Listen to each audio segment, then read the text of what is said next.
4 দশক পূর্বে যাত্রা শুরু করা রেডিমেড গার্মেন্ট বা আরএমজি ইন্ডাস্ট্রি বর্তমানে বাংলাদেশের অর্থনীতির পাওয়ার হাউস। বাংলাদেশের মোট এক্সপোর্ট আর্নিংয়ের সর্বোচ্চ ৮০% বেশি আসে আরএমজি সেক্টর থেকে। ২০২০-২১ অর্থ বছরে বাংলাদেশ আরএমজি এক্সপোর্ট থেকে $৩১.৪৫ বিলিয়ন আয় করেছিল। বৈদেশিক মুদ্রা আয়ের পাশাপাশি এই সেক্টরটির মাধ্যমে দেশের লক্ষ লক্ষ মানুষের কর্মসংস্থানও হয়েছে। ২০১৫ সালে যেখানে বাংলাদেশে ৪০ লক্ষের বেশি আরএমজি কর্মী ছিল, সেখানে ২০২০ সালে তা বেড়ে ৪২ লক্ষের বেশি দাঁড়িয়েছে, যাদের মধ্যে ১৭ লক্ষের বেশি পুরুষ কর্মীর পাশাপাশি রয়েছে ২৫ লক্ষ নারী কর্মী।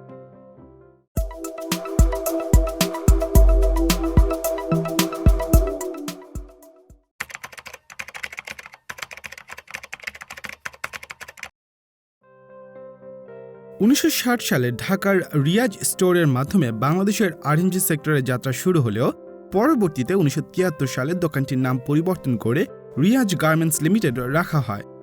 ১৯৭৮ সালে রিয়াজ গার্মেন্টস প্যারিসে ১৩ মিলিয়ন ফ্রাঙ্কসের বিনিময়ে ১০,০০০ পিস শার্টের শিপমেন্ট রপ্তানির মাধ্যমে বাংলাদেশের অ্যাপারেল ইন্ডাস্ট্রির এক্সপ্যানশন শুরু হয়। সে সময় দেশের ছোট বড় মিলিয়ে মাত্র ৯টি গার্মেন্টস ম্যানুফ্যাকচারিং ইউনিট অপারেট করছিল এবং এই ফ্যাক্টরিগুলো থেকে প্রাপ্ত রপ্তানি আয়ের পরিমাণ ছিল মাত্র কয়েক মিলিয়ন ডলার। যদিও রপ্তানির পাশাপাশি এই ফ্যাক্টরিগুলো লোকাল মার্কেটেও পণ্য বিক্রি করত। বাংলাদেশে আরএমজি ইন্ডাস্ট্রির যাত্রা রিয়াজ গার্মেন্টসের মাধ্যমে হলেও প্রয়াত জনাব নুরুল কাদের খানকে এই ইন্ডাস্ট্রির পায়োনিয়ার বলা হয়। ১৯৭৯ সালে তিনি $১.৩ মিলিয়ন খরচ করে বাংলাদেশের প্রথম শতভাগ রপ্তানি নির্ভর ক্লোদিং ফ্যাক্টরি দেশ গার্মেন্টস প্রতিষ্ঠা করেন। বাংলাদেশের আরএমজি ইন্ডাস্ট্রির ডেভেলপমেন্টে দেশ গার্মেন্টস উল্লেখযোগ্য ভূমিকা পালন করেছে। জনাব কাদের চেয়েছিলেন দেশের যুব সমাজকে ভবিষ্যৎ বিজনেস লিডারশিপ রোলের জন্য প্রশিক্ষিত করতে, যার প্রেক্ষিতে ১৯৭৯ সালে রেডিমেড গার্মেন্ট তৈরিতে স্কিল্ড লেবার ফোর্স গঠনের জন্য ১৩০ জন ট্রেনিকে দক্ষিণ কোরিয়ার ডাইউ কর্পোরেশনের পুশান প্ল্যান্টে প্রশিক্ষণের জন্য পাঠান। ৬ মাস ট্রেনিং শেষে বাংলাদেশে ফিরে তারাই দেশের আরএমজি ইন্ডাস্ট্রির core human resource base form করে। বর্তমানে দেশ গার্মেন্টসের ৬টি লাইন, ৬০০ কর্মী এবং বছরে ৫ মিলিয়ন পিস গার্মেন্টস পণ্য প্রোডাকশন ফ্যাসিলিটি রয়েছে। ১৯৮০ সাল পর্যন্ত সোনালী আঁশ হিসেবে পরিচিত পাট ও পাটজাত পণ্য দেশের মোট রপ্তানি আয়ের অর্ধেকেরও বেশি নিয়ে বাংলাদেশের সবচেয়ে বড় রপ্তানি খাত ছিল। তবে আরএমজি খাতের রপ্তানির পরিমাণ ধীরে ধীরে বাড়তে শুরু করলে ৮০ দশকের পর তা পাট ও পাটজাত পণ্য রপ্তানিকেও ছাড়িয়ে যেতে সক্ষম হয়। তখন থেকেই আরএমজি ইন্ডাস্ট্রি বাংলাদেশের রপ্তানি খাতকে ডমিনেট করে আসছে। ১৯৮০ সালে দক্ষিণ কোরিয়ার ইয়াংগনস কর্পোরেশন এবং বাংলাদেশের ট্রেক্সিম লিমিটেড জয়েন্ট ভেঞ্চারে ইয়াংগনস বাংলাদেশ নামে একটি অ্যাপারেল ফ্যাক্টরি প্রতিষ্ঠা করে, যার ৫১% মালিকানা ছিল ট্রেক্সিম লিমিটেডের। সে বছরের ডিসেম্বর মাসে ফ্যাক্টরিটি সুইডেনে প্যাডেড এবং নন প্যাডেড জ্যাকেটের প্রথম শিপমেন্টটি এক্সপোর্ট করতে সক্ষম হয়েছিল। একই সময়ে আরও বেশ কিছু উদ্যোক্তা তাদের ফ্যাক্টরি প্রতিষ্ঠা করেন, যাদের মধ্যে রয়েছে প্রয়াত আখতার মোহাম্মদ মুসার বন্ড গার্মেন্টস, মোহাম্মদ হুমায়ুনের প্যারিস গার্মেন্টস, প্রকৌশলী মোহাম্মদ ফজলুল আজিমের আজিম গ্রুপ, অবসরপ্রাপ্ত মেজর আব্দুল মান্নানের সানমান গ্রুপ, এম শামসুর রহমানের স্টাইল ক্রাফট লিমিটেড এবং এম সুবিদ আলীর অ্যারিস্টোক্র্যাট লিমিটেড। ১৯৮০ দশকের শুরুর দিকে রপ্তানি পণ্য প্রস্তুতের জন্য ডিউটি ফ্রি গার্মেন্টস মেশিনারি আমদানি করার লাইসেন্স ইস্যু করে বাংলাদেশ সরকার। ফলে খুব দ্রুত বাংলাদেশের গার্মেন্টস ফ্যাক্টরির সংখ্যা বাড়তে শুরু করে। ১৯৮৪-৮৫ সালে বাংলাদেশের গার্মেন্টস ফ্যাক্টরির সংখ্যা ছিল যেখানে ৬৩২টি, সেখানে ১৯৯৯ সালে তা বেড়ে দাঁড়ায় প্রায় ২৯টিতে, যার বেশিরভাগই ঢাকা ও চট্টগ্রামে অবস্থিত ছিল। ততদিনে বাংলাদেশ বিশ্বের গার্মেন্টস পণ্য রপ্তানিকারকদের মধ্যে ১২তম হওয়ার পাশাপাশি ইউএস মার্কেটে ৬ষ্ঠ বিগেস্ট সাপ্লায়ার এবং ইউ মার্কেটে ৫ম বিগেস্ট টি শার্ট সাপ্লায়ার হয়ে ওঠে। ২০০০ থেকে ২০০১ অর্থ বছরে বাংলাদেশের আরএমজি ইন্ডাস্ট্রির এক্সপোর্টের পরিমাণ যেখানে ছিল মাত্র $৪.৮ বিলিয়ন, সেখানে প্রতি বছর প্রায় ১৪% গড়ে ২০১০-১১ অর্থ বছরে তা প্রায় $১৮ বিলিয়ন পৌঁছাতে সক্ষম হয়। ২০১৯ সালে প্রকাশিত একটি রিপোর্টের তথ্যসূত্রে এক্সপোর্টের এমন গ্রোথের পেছনে দেশের সরকারের ইপিজেড প্রতিষ্ঠা করা, ফরেন ইনভেস্টরদের 10 বছরের জন্য ট্যাক্স হলিডে প্রোভাইড করা, মেশিনারি এবং র ম্যাটেরিয়ালের duty free importing facility, bonded warehouse এবং শতভাগ এক্সপোর্ট ওরিয়েন্টেড গার্মেন্ট ফ্যাসিলিটিগুলোর জন্য ব্যাক টু ব্যাক এলসির মতো ইনিশিয়েটিভগুলো কার্যকরী ভূমিকা পালন করেছে। একই সময়ে দেশের গার্মেন্ট ফ্যাক্টরির সংখ্যা ছিল ৫,০০০-এরও বেশি এবং কর্মসংস্থান ঘটেছে ৩৫ লক্ষেরও বেশি মানুষের। ২০০৫ থেকে ২০১০ সাল পর্যন্ত বাংলাদেশের আরএমজি ইন্ডাস্ট্রিতে গড় ফরেন ডিরেক্ট ইনভেস্টমেন্টের পরিমাণ ছিল $৮৭১ মিলিয়ন। 2009 সালের জুলাই মাসে গার্মেন্ট কর্মীদের মাঝে সংঘর্ষের ফলে দেশের লিডিং গার্মেন্ট ম্যানুফ্যাকচারিং ফ্যাক্টরি হামিম গ্রুপের 100 কোটি টাকার লোকসান হয় এবং 2 জন কর্মী মারা যায়। 2012 সালে তাজরিন ফ্যাক্টরির অগ্নিকাণ্ডে অন্তত 112 জনের মৃত্যু এবং 200 জনের বেশি আহত হয়। একই বছর রানা প্লাজা ধসে পড়লে 1100 জনেরও বেশি মৃত্যু এবং 2500 জনের বেশি আহত হয়। এ ধরনের দুর্ঘটনার পর বেশ কিছু বিদেশি বায়ার বাংলাদেশের গার্মেন্টস থেকে পণ্য আমদানি করাও বন্ধ করে দেয়। এর পাশাপাশি ইউএসএ বাংলাদেশের প্রেফারেন্সিয়াল ট্যারিফ বেনিফিটসও সাসপেন্ড করে দেয়। এ ধরনের বড় বড় দুর্ঘটনাগুলো এড়াতে ফ্যাক্টরি মালিকরা রিমেডিয়েশন ইনিশিয়েটিভসের অধীনে $1 বিলিয়ন বেশি খরচ করে। ফ্যাক্টরিগুলোর স্ট্রাকচার, অগ্নি নিয়ন্ত্রণ এবং অন্যান্য সমস্যার সমাধানের লক্ষ্যে accord on fire and building safety in Bangladesh, alliance for Bangladesh worker safety এবং বাংলাদেশ সরকারের ন্যাশনাল ইনিশিয়েটিভ ফর্ম করার পাশাপাশি প্রায় 100 খানেক ফ্যাক্টরি বন্ধ করে দেওয়া হয়। 2018 সালের মধ্যে ওয়ার্কপ্লেস সেফটি যথেষ্ট ইমপ্রুভ করার মাধ্যমে 84.1% রেমিডিয়েশন অ্যাচিভ করতে সক্ষম হয় বাংলাদেশ। এই ইনিশিয়েটিভগুলোর ফলে দেশের আরএমজি সেক্টর আবার গ্রো করতে শুরু করে এবং রপ্তানির পরিমাণও দ্বিগুণ হয়ে ওঠে। 2011-12 অর্থ বছরে যেখানে আরএমজি সেক্টরের রপ্তানি আয়ের পরিমাণ ছিল $19.08 বিলিয়ন, সেখানে 2020-21 অর্থ বছরে তা বেড়ে দাঁড়ায় $31.45 বিলিয়ন।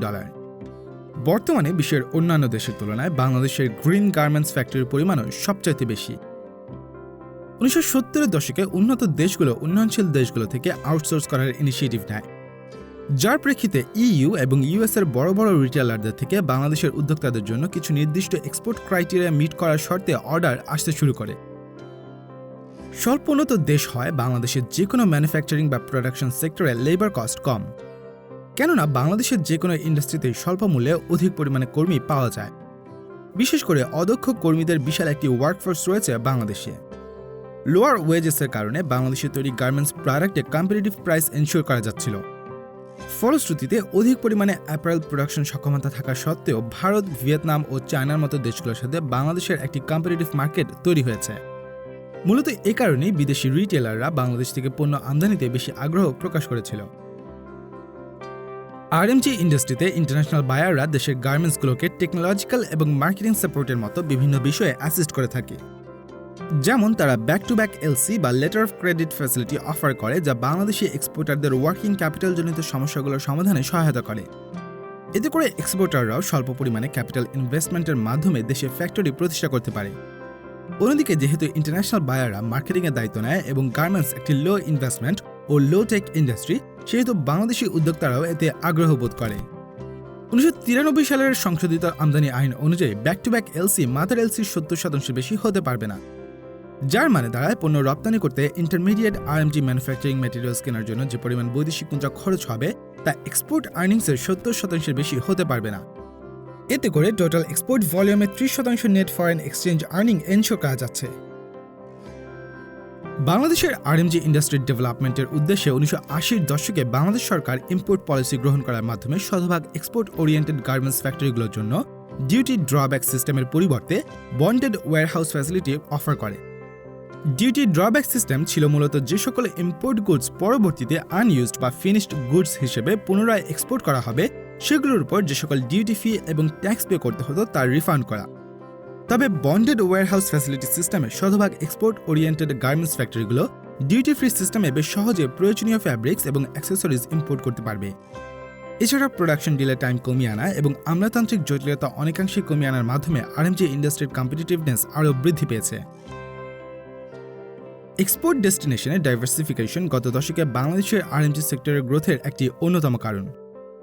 যদিও এখনও বাংলাদেশের আরএমজি এক্সপোর্টের 62% ইউরোপের বিভিন্ন দেশ এবং 18% ইউএস মার্কেটে যাচ্ছে। ফলে নন ট্র্যাডিশনাল মার্কেটের এক্সপোর্টের হার বৃদ্ধির পাশাপাশি আমেরিকান মার্কেটের উপর বাংলাদেশের নির্ভরশীলতাও কমছে। এসব মার্কেটের রপ্তানির পাশাপাশি নতুন নতুন মার্কেটে বাংলাদেশের অ্যাপারেল প্রোডাক্টস রপ্তানি চালিয়ে যেতে পারলে দেশের আরএমজি ইন্ডাস্ট্রির গ্রোথ বজায় রাখা সম্ভব হবে। 1974 থেকে 2004 সাল পর্যন্ত ওয়ার্ল্ড ট্রেড অর্গানাইজেশনের বৈশ্বিক বাণিজ্যিক চুক্তি মাল্টিফাইবার এগ্রিমেন্ট বা এমএফ-এর ফলে বাংলাদেশের আরএমজি ইন্ডাস্ট্রির গ্রোথ বেশ বুস্ট পায়। এমএফ চুক্তি অনুযায়ী উন্নয়নশীল দেশগুলোর কতগুলো গার্মেন্টস পশ্চিমা উন্নত দেশগুলোতে পণ্য রপ্তানি করতে পারবে সেই কোটা নির্ধারণ করে দেওয়া হয়। 1986 সাল পর্যন্ত বাংলাদেশের কোনো ধরনের কোটাজনিত বিধিনিষেধ ছিল না। যার ফলে কোটা রেস্ট্রিক্টেড দেশগুলো, বিশেষ করে দক্ষিণ কোরিয়ার বেশ কিছু উদ্যোক্তা বাংলাদেশি গার্মেন্টগুলোর সাথে জয়েন্ট ভেঞ্চার বা সাব কন্ট্রাক্টের মাধ্যমে যুক্ত হতে শুরু করে।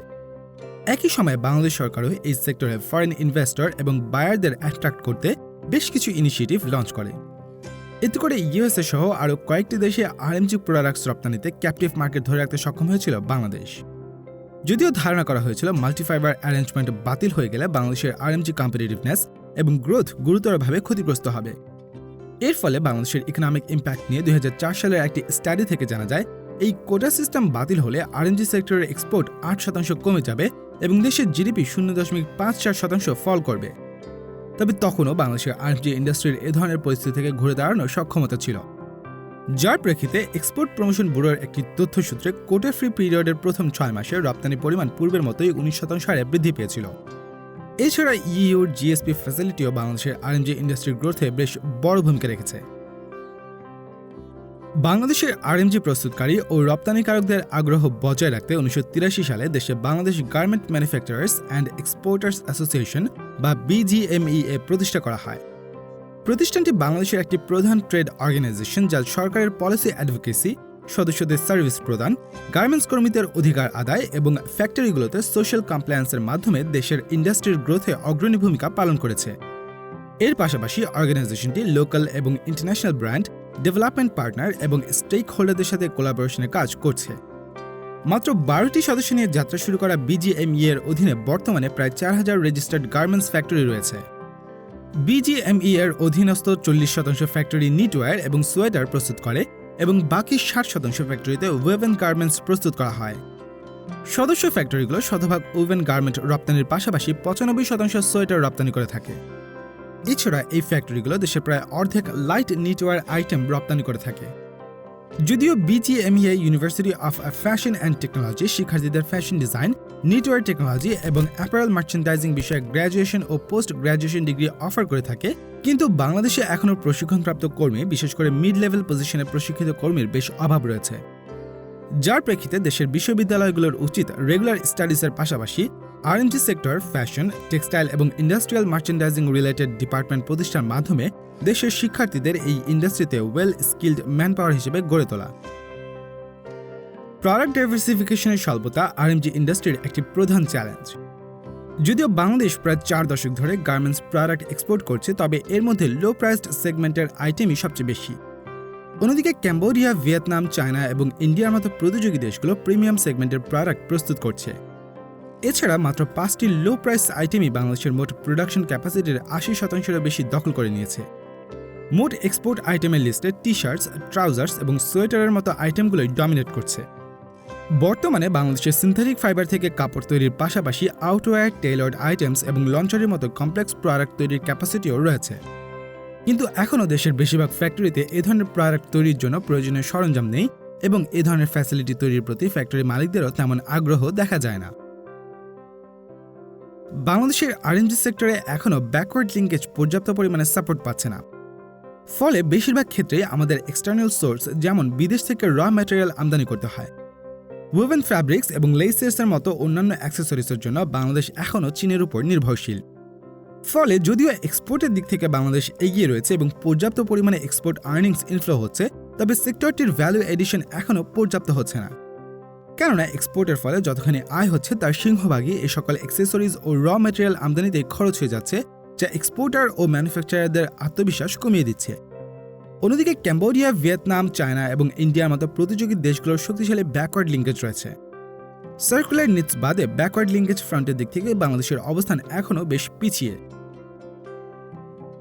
বাংলাদেশের আরএমজি ইন্ডাস্ট্রি পিছিয়ে পড়ার পেছনে এফিসিয়েন্সি স্বল্পতা এবং ইনফ্রাস্ট্রাকচারাল ডেভেলপমেন্ট একটি বড় চ্যালেঞ্জ।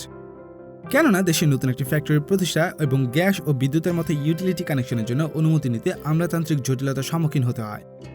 অন্যদিকে দক্ষ ওয়ার্কফোর্স ডেভেলপমেন্টও একটি বড় চ্যালেঞ্জ। এর পাশাপাশি বাংলাদেশের বেশিরভাগ ফ্যাক্টরিতেই R&D সেকশন নেই। বাংলাদেশে যেখানে ফ্যাক্টরিগুলো প্রোডাক্ট ডেভেলপমেন্ট থেকে শুরু করে ডিজাইন এবং স্যাম্পল তৈরিতে 3 থেকে 4 মাস সময় নেয়, সেখানে চীন মাত্র 15 থেকে 30 দিনেই এই প্রসেস সম্পন্ন করতে পারে। এছাড়া অন্যান্য প্রতিযোগী দেশগুলোরও কোয়ালিটি সম্পন্ন R&D ইউনিট রয়েছে। পর্যাপ্ত পরিমাণে R&D ফ্যাসিলিটির সুবিধা থাকলে দেশের R&D সেক্টরের গ্রোথ অনেকাংশে বৃদ্ধির পাশাপাশি স্বল্প সময়ে অধিক ক্যাপাসিটিতে প্রোডাকশন করতে পারবে ফ্যাক্টরিগুলো।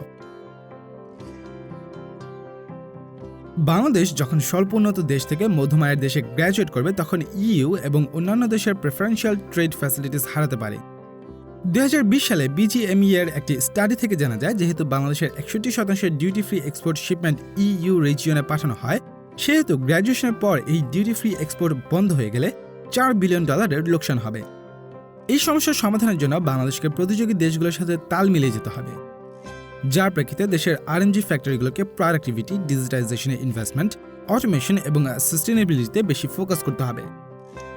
বর্তমানে বাংলাদেশ আরএনজি এক্সপোর্টের দিক থেকে দ্বিতীয় অবস্থানে থাকলেও 2020 সালে $29 বিলিয়ন মার্কেট ভ্যালু নিয়ে ভিয়েতনাম গ্লোবাল অ্যাপারেল মার্কেটের 6.4% নিয়ে বাংলাদেশকে পেছনে ফেলে কিছু সময়ের জন্য দ্বিতীয় অবস্থান দখল করেছিল। সে সময় $28 বিলিয়ন মার্কেট ভ্যালু নিয়ে তৃতীয় অবস্থানে থাকা বাংলাদেশের মার্কেট শেয়ার ছিল 6.3%।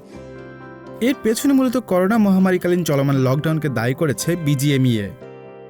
বাংলাদেশকে পেছনে ফেলতে ভিয়েতনাম মূলত 2015 সাল থেকেই চেষ্টা চালিয়ে যাচ্ছিল, যদিও 2021 সালের জানুয়ারি থেকে জুলাই মাসের মধ্যে বাংলাদেশ ভিয়েতনাম থেকে প্রায় $2 বিলিয়ন বেশি এক্সপোর্ট আর্নিংয়ের মাধ্যমে আবারও দ্বিতীয় সর্বোচ্চ অ্যাপারেল এক্সপোর্টার হয়ে উঠেছে। একই সময় যেখানে বাংলাদেশের এক্সপোর্ট আর্নিংয়ের পরিমাণ ছিল $18.8 বিলিয়ন, সেখানে ভিয়েতনামের ছিল $16.86 বিলিয়ন। তবে ভিয়েতনামের তুলনায় এগিয়ে থাকতে সরকার, বিজিএমইএ এবং গার্মেন্টস মালিকদের সমন্বয়ে স্ট্রং পলিসিগত পরিবর্তন নিয়ে আসা জরুরি।